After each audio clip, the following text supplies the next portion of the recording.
All right, Unit 6, Lecture 3. We're going to talk about segregation, discrimination, the Jim Crow era a little bit, cover from about the end of the Civil War, end of Reconstruction through World War I. Quickly, too. All right. So discrimination and segregation against African Americans is going to intensify or increase and take new forms in the late 19th century and early 20th century. Racial segregation means separation of the races, and after Reconstruction, southern states passed Jim Crow laws forcing separation of the races in public places.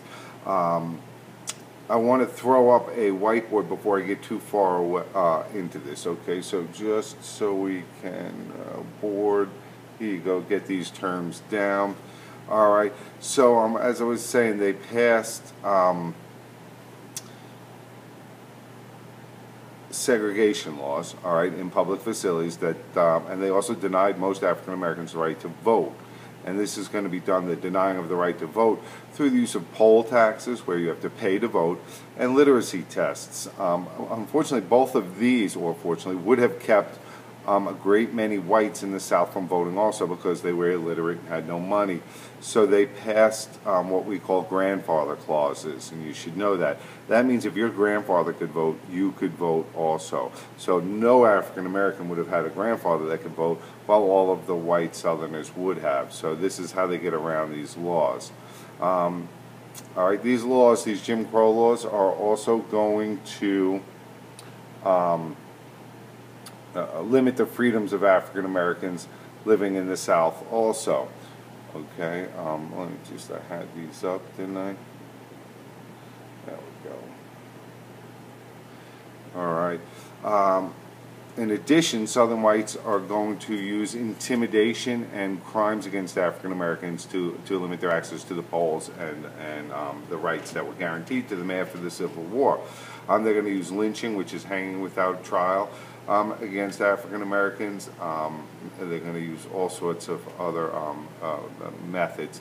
And this will lead to and help stimulate the Great Migration in the early 20th century. This is when African Americans begin to move north to the cities in search of jobs and to escape poverty and discrimination in the South. This will really take off. This black African American migration north will really take off during World War I, when the enlistments of thousands of white males in the U.S. Army opens up jobs for African Americans in the north. All right.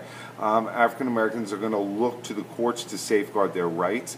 They hope the judicial branch would interpret the laws in a way that would honor the intent of both the 14th and 15th Amendments.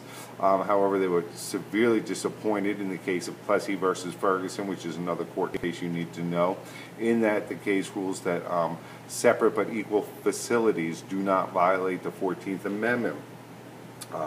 So that means southern states could legally segregate or separate whites and blacks as long as the separate facilities were equal. By this ruling, the Supreme Court upheld Jim Crow laws of the southern states and their segregation laws and discrimination laws. So in practice, while the facilities were always separate, African Americans rarely, if ever, had equal facilities, okay? Very rarely.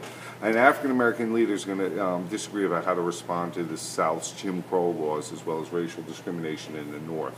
There's three leaders you need to know up there. I have Ida B. Wells, there's Booker T. Washington, and there's W.E.B. Du Bois. Booker T is going to, you know what, I'm going to go lecture 6, 3B.